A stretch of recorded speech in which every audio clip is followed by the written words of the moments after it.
Yo tout le monde, c'est Bunko. Alors on se retrouve aujourd'hui pour une toute nouvelle vidéo.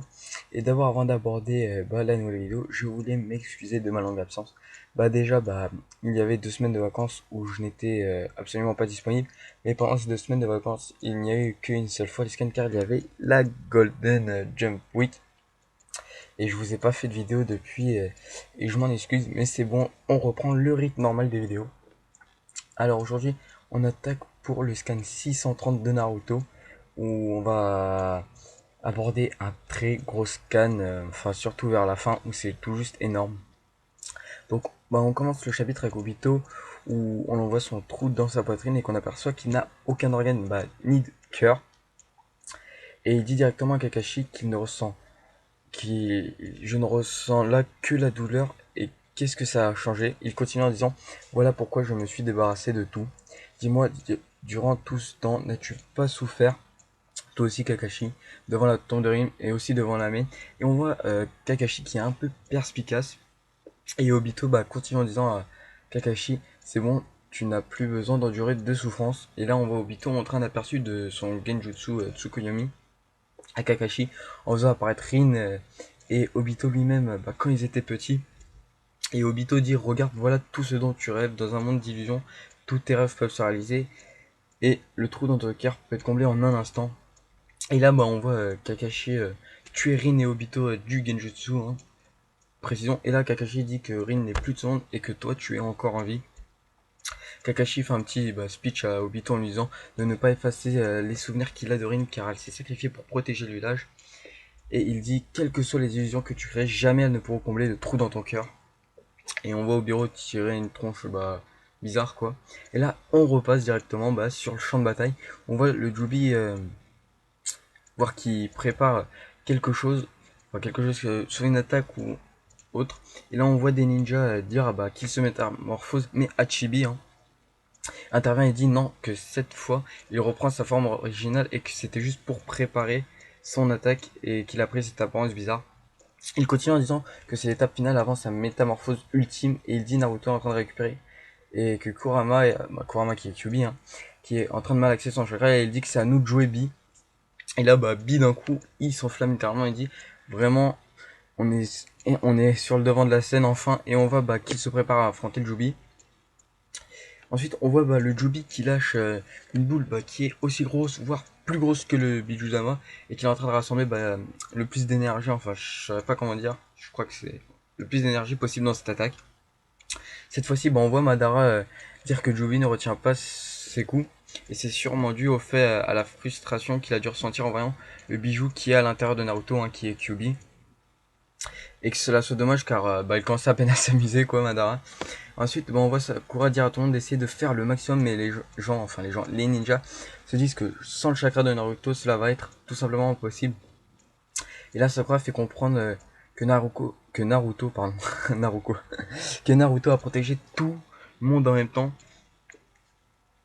et il faut qu'il fasse de même pour Naruto, et que Naruto a fait comprendre à tout le monde qu'il les désirait tous comme ses camarades, et Sakura qui enchaîne en disant qu'elle va remettre Naruto sur pied pendant ce temps-là, que les autres doivent protéger. Ensuite, on voit Shikamaru dire à Ino de le mettre en relation avec Kitsuchi de Iwa, hein, le maître du Doton, en lui demandant de lui apprendre un saut pour former un mur d'automne que tout le monde peut faire sans difficulté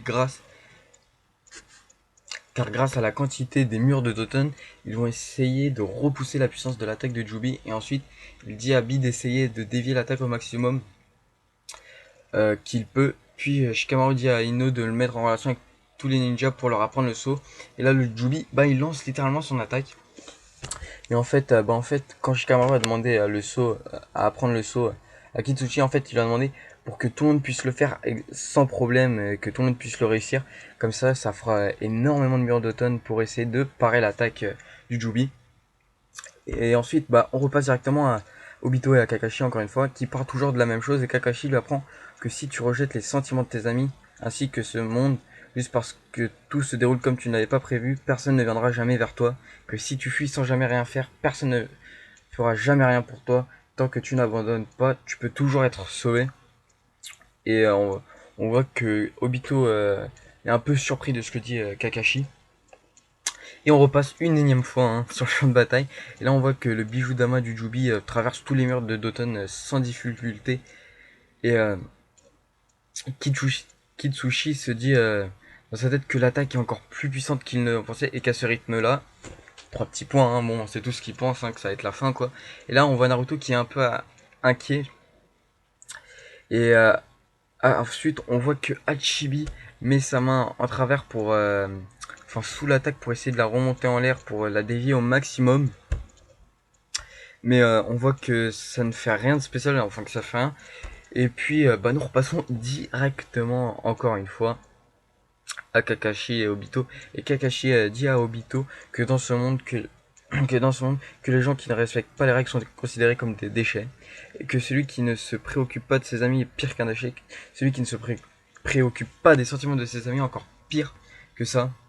Et on voit encore Obito encore surpris par les phrases d'Obito quoi.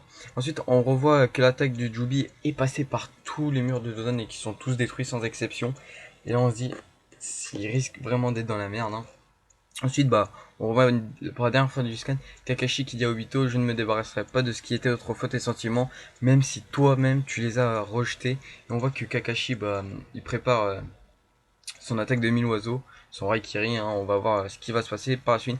Et là, on retourne pour la dernière fois du scan sur le champ de bataille. On voit que Sakura est en train de soigner Naruto.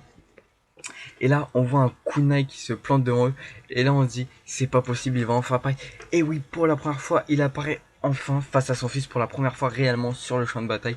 Le Yondaime Hokage est là, Minato. Et ensuite, bah, une scène assez marrante il demande à Naruto s'il est en retard et Naruto lui répond que tu es pile à l'heure papa.